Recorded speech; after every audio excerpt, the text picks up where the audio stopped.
Percutaneous transcatheter aortic valve replacement has captured all of our imaginations and is an ongoing hot topic. One of the issues about which we simply do not have much data is whether paravalvular leak is or is not important. Clearly, large amounts of leak are not a good thing, but now at the EuroPCR meeting, researchers report that even moderate degrees of paravalvular aortic regurgitation were associated with significantly elevated early and longer-term mortality. Even mild regurgitation tended to reduce 2-year survival compared with no leak in the single-center study of 127 consecutive transcatheter aortic valve replacement patients.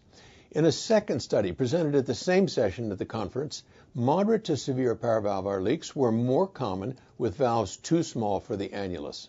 That study found that compared with no or mild paraprosthetic aortic regurgitation, the 21 moderate cases were associated with worse outcomes with 30-day mortality at 19% versus 5%, and 1-year mortality a striking 62% versus 22%.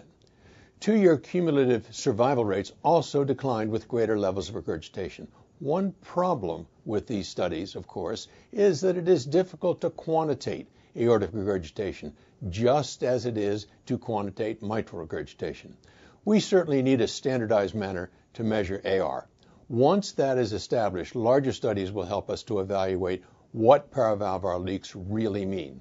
Until then, it is clear that every effort should be made by operators implanting such valves to minimize paravalvular leak. I'm Peter Block with the CardioSource Heart Minute.